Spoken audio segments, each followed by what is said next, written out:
Oke, Bu Meta, kita lanjutkan untuk sesi tanya jawab ya, Bu ya. Ini sudah ada beberapa pertanyaan nih dari teman-teman peserta. Akan saya bacakan satu persatu untuk pertanyaannya ya, Bu Meta ya. Ini datang dari Kak Hairun Nisa nih. Izin bertanya Kak, di manakah tempat penyimpanan data? Silakan Bu Meta dijawab. Oke, baik. Siapa Nisa ya. Jadi tempat penyimpanan data itu biasanya disebutnya sebagai data store. Nah, data store itu berarti tergantung dari bagaimana kondisi data itu diolah gitu ya. Kalau misalnya kita lihat di tadi contohnya di minimarket di mana komputer itu adanya di kasir, maka kemudian di sana data-datanya berarti disimpan dalam data store ya, yang kemudian kita kenal sebagai database. Yang database-nya ini bisa jadi secara terpusat gitu ya, jadi memungkinkan dari masing-masing toko kemudian ngelink ke cabang-cabang atau pusat yang lainnya. Itu untuk yang ini yang sederhana ya. Namun kemudian ketika volume data semakin besar ya, apalagi tadi kita bisa bayangkan misalnya Facebook aja ya, Facebook kemudian di mana aplikasi itu, media sosial itu tidak hanya digunakan oleh kita di Indonesia tapi juga di seluruh dunia pemilik akunnya. Bayangkan berapa data yang dimiliki gitu kan, maka kemudian ya sekarang data storage itu bergerak kepada komputasi awan gitu ya. Jadi dikembangkan oleh misalnya salah satunya Google misalnya, yang kemudian mengembangkan komputasi awan, yang dari sana kemudian dari platform-platform tadi ya, media sosial tadi misalnya, kemudian bekerja sama dengan vendor atau penyedia komputasi awan tersebut gitu, misalnya dengan Google gitu, seperti itu. Baik, terima kasih atas jawabannya Bu Meta. Semoga ini terjawab ya untuk pertanyaan dari Kak Hairunisani. Nah, berikutnya pertanyaan kembali dari yang ditanyakan oleh Kak Hairunisa. Mungkin ini pertanyaan lanjutan ya. Ini dari seluruh dunia. Bertanya, apakah ini dari seluruh dunia dalam bentuk fisik, seperti apakah data tersebut disimpan? Silakan Bu Meta. Iya, kita akan sulit membayangkan ya. Jadi kalau pergerakan dari apa namanya perkembangan dari data store-nya itu kan dia itu berkembang, bertambah besar karena memang awalnya ada kebutuhan gitu, ada masalah ya. Makanya kemudian sekarang kita juga bisa mengenal satuan penyimpanan data itu mulai dari bit, byte, gigabyte, terabyte gitu kan. Mungkin secara fisik teman-teman punya flash disk misalnya, yang mungkin berapa ukurannya, ada yang misalnya berapa 16 giga atau udah sampai tera gitu kan, kemudian berkembang terus gitu ya volume data ini gitu, sehingga kemudian dari sini kan karena kebutuhan dari proses penyimpanan data dengan volume yang sangat banyak tadi, apalagi datanya itu di seluruh dunia ya, tersebarnya di seluruh dunia, maka kita nggak bisa bayangkan kalau dalam bentuk fisika seperti apa gitu. Makanya kemudian dikembangkan komputasi awan ini, sehingga kemudian kalau secara fisik memang sudah tidak memungkinkan lagi. Masalahnya kalau data store dalam bentuk fisik ya semakin besar, maka dia itu harus membutuhkan ruangan yang besar juga, kemudian juga membutuhkan pendingin ya, cooler gitu, karena proses pengolahan data itu kan dia bekerja mesin gitu ya ibaratnya, sehingga kemudian menghasilkan panas, maka harus didinginkan ya, sama seperti misalnya laptop kita kalau lama dipakai kan biasanya ada panas dan memang ada hawa panas gitu ya, output keluaran yang memang dalam bentuk sampah dibuang gitu. Jadi semakin besar tempat data store ya, tempat penyimpanan data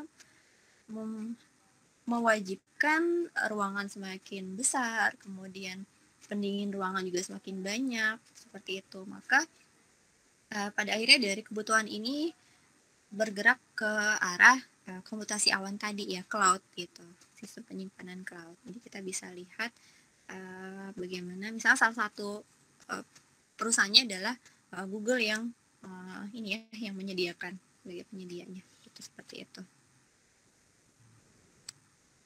Baik, terima kasih atas jawabannya dari Ibu Meta. Semoga terjawab untuk pertanyaan dari Kak Hairunisannya kembali ya Bu ya, seperti itu.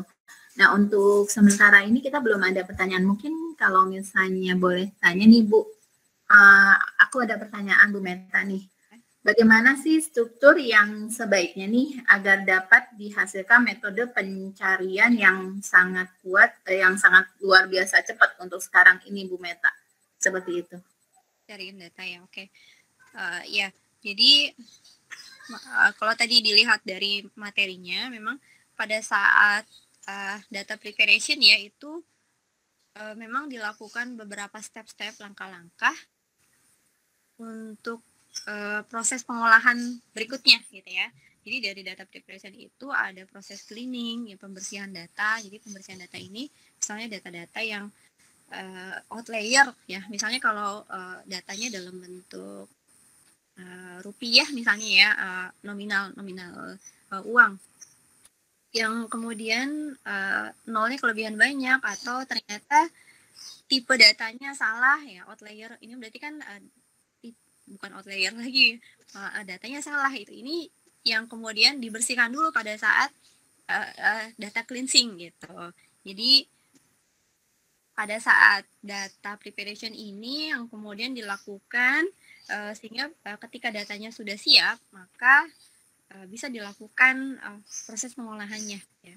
Sehingga dari proses pengolahannya itu akan bisa menghasilkan proses pencarian yang cepat. Seperti itu, Mbak Yetin. Baik, terima kasih Bu Meta atas jawabannya. Ini kita beralih berikut untuk pertanyaan berikutnya ya. Oh ya, ini juga ada informasi nih kalau misalnya dari Obed, di mana teman-teman di sini ini diundang nih untuk acara hadir di acara webinar kita itu di hari Selasa 6 Juli di jam 4 sampai jam 5 mengenai animasi nih. Jadi kalian misalnya kalau misalnya untuk yang suka namanya animasi dan ini ada serial animasi namanya Ini Budi yang dapat disaksikan gratis melalui akun Instagram @kartun Ini Budi dan kanal YouTube ini mengisahkan persahabatan 5 anak berusia 9 tahun ya bernama Budi, Iwan, Wati, Beta, dan Niluh yang saat ini berhasil ditonton oleh jutaan orang. Seperti itu. Jadi kalau misalnya untuk mungkin teman-teman di sini ingin mengikuti untuk acara webinarnya, nanti para admission yang mungkin sebelumnya menginformasikan untuk webinar ini pun akan mengundang kakak-kakak di sini. Baik, kita lanjut untuk pertanyaan berikutnya ya, Bu Meta ya. Ini datang dari Kak Haika Rizaldi nih. Assalamualaikum, mau izin bertanya, bidang apa saja yang ada di kampus STIMIK IDS dan keunggulan apa saja di kampus STIMIK IDS? Terima kasih, wassalam. Oh, mungkin ini akan dijawab nantinya ya oleh tim admission. Mungkin next. Oke, kita masuk ke pertanyaan berikutnya kadang-kali ya, Bu Meta. Kalau misalnya untuk sekarang ini ya Bu, kalau saya boleh tahu nih, gimana? Karena kan kalau kadang-kadang data itu kan orang nggak semua bisa mengambil ya Bu, gitu. Maksudnya dibutuhkan nggak bisa kita kalau misalnya kita butuh nih seorang data analisis gitu ya Bu ya, seperti itu. Kalau misalnya membutuhkan untuk data yang terbuka itu untuk umum gitu ya, bagaimana ya Bu caranya ya Bu, seperti itu? Mungkin bisa bantu Bu Meta. Oh iya. Contohnya apa ya? Mungkin gini ya bayangannya. Kalau untuk dulu kita pada saat magang, kemudian ada beberapa hal sulit untuk mendapatkan data yang mungkin sifatnya sensitif ya Mbak Yetin. Contohnya misalnya data-data payroll karyawan gitu ya. Iya. Atau ya memang jadi gini, ada beberapa data yang memang sifatnya sensitif yang kemudian masih dilindungi gitu ya. Artinya tidak bisa jadi data itu sifatnya ada yang private dan ada yang public gitu. Jadi mungkin untuk data-data yang private tidak bisa tidak bisa kita ambil. Jadi ini tergantung posisi kitanya nih sebagai siapa pada saat mengambil data tersebut. Kalau posisi kita memang sebagai data scientist di perusahaan atau data analis, maka kita punya privilege ya, memang tugas kita kan memang itu untuk melakukan proses pengolahan, sehingga kita punya privilege untuk mengambil keseluruhan data yang ada di yang memang yang ada di data store tersebut gitu ya, yang kemudian sudah tersimpan di sana, sehingga kemudian bisa dilakukan proses pengolahannya. Tetapi kalau kita bukan tadi ya, bukan profesi data analyst atau data scientist ya, misalnya kita eksternal karyawan atau misalnya magang untuk kebutuhan riset misalnya ya, ini juga mungkin bisa ditemukan kendala ya. Saya juga pernah menemukan kendala pada saat saya melakukan penelitian terkait dengan UMKM ya, itu baru untuk UMKM datanya ya.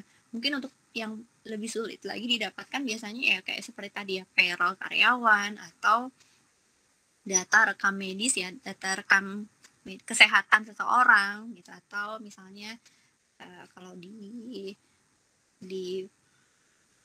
polisi, di kantor polisi mungkin terkait dengan data kejahatan seseorang misalnya, seperti itu yang memang sifatnya private ya, bukan data atau informasi publik. Nah, pada saat kita kesulitan di sana ya, ini untuk kebutuhan riset misalnya, jadi kita bisa minta data dummy-nya gitu. Jadi kalau untuk data dummy memang bukan data sesungguhnya, tetapi minimal mendekati gitu.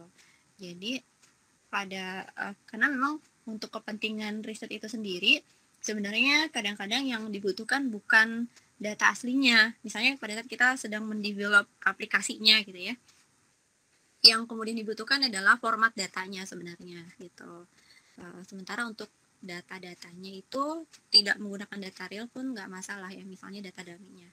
Kecuali kalau memang kebutuhan datanya adalah untuk dipakai ya sebagai insight gitu ya, untuk kepentingan perusahaan ya. Perusahaan wajib untuk memberikan data realnya kepada kita gitu. Mungkin kurang lebih seperti itu Mbak Yetin. Baik, terima kasih Bu Meta atas penjelasannya. Oke, mungkin untuk saat ini belum ada pertanyaan kembali nih Bu Meta. Mungkin Ibu untuk saat ini sebelum kita mengakhiri untuk acaranya, kita bisa, Ibu dipersilakan Bu Meta bisa memberikan kesimpulannya Bu Meta. Silakan. Oke, baik. Jadi dari hasil sharing kita pada hari ini, mudah-mudahan bisa didapatkan insight atau manfaat yang baik sebagai gambaran bahwasanya kita hidup saat ini di era yang serba tidak menentu, yang kemudian menuntut inovasi di berbagai bidang gitu ya, yang kemudian perubahan-perubahan itu mendorong kita untuk, apalagi kalau bicaranya bisnis ya, perusahaan, berarti mendorong perusahaan atau enterprise untuk melakukan tindakan atau keputusan secara cepat, apalagi ketika yang mereka akan lakukan adalah keputusan yang sifatnya strategik ya untuk bisnis mereka, sehingga mereka membutuhkan data, dan data-data itu sudah ada, sudah tersebar, tinggal bagaimana menangkapnya, bagaimana mengolahnya gitu, sehingga perusahaan sangat membutuhkan data scientist, dan data scientist ini menjadi profesi yang berpeluang besar ya bagi teman-teman. Kalau kita lihat tadi dengan salary yang cukup tinggi, yang cukup menjanjikan, sehingga harus bisa memotivasi kalian untuk meningkatkan skill kalian gitu. Ya. Jadi kalau pandemi pada hari ini di mana banyak perusahaan yang gulung tikar, banyak profesi yang kemudian harus menepi dulu gitu ya, harus istirahat dulu karena kondisi misalnya ketidakstabilan ekonomi, tetapi kemudian untuk perusahaan bisa bertahan di masa kritis seperti ini, ya mereka harus memanfaatkan kekuatan data tadi ya untuk tetap memenangkan pasar, memenangkan competitive advantage. Baik, itu saja mungkin yang saya sampaikan, Mbak Yetin. Baik, terima kasih Bu Meta atas kesimpulan yang diberikan.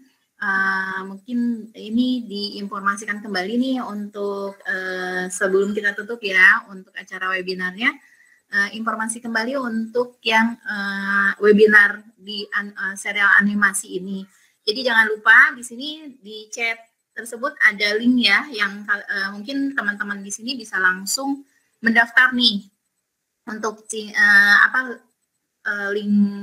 link registrasinya ya, seperti itu. Karena kenapa? Jangan lupa kalau di sini tuh ada door prize-nya gitu kan. Di mana di sini akan dipilih 3 orang beruntung untuk mendapatkan masing-masing voucher 100.000 nih. Salah satunya berupa Oppo, GrabFood, ShopeePay, GoPay yang nanti akan dipilih secara acak. Dan ini yang dibawa untuk serial Ini Budi ini ya. Ini yang selaku berdasarkan produsernya adalah Ellen C dan Iskandar Salim selaku sutradara. Nah, ini akan di-sharing bagaimana berbagai hal mengenai serial animasi Ini Budi, termasuk proses kreatif dan dalam pembuatannya. Jadi kita perlu bangga juga karena di sekarang ini untuk anak bangsa kita gitu ya sudah bisa membuat animasi yang cukup diakui oleh dunia seperti itu. Jadi jangan lewatkan untuk mengikuti acara webinar animasi Ini Budi seperti itu. Oke, baik karena waktu juga yang membatasi pertemuan kita ya, saya ucapkan terima kasih banyak kepada Ibu Meta, Bapak Obed, kepada seluruh peserta webinar kita pada sore hari ini, tim marketing dan seluruh tim yang bertugas yang tidak dapat saya sebutkan satu persatu. Oke, saya pamit undur diri dan saya juga ingin mengingatkan nih kepada teman-teman bahwa tetap jaga kesehatan ya untuk kita semua. Oke, akhir kata saya sudahi. Wassalamualaikum warahmatullahi wabarakatuh. Waalaikumsalam warahmatullahi wabarakatuh.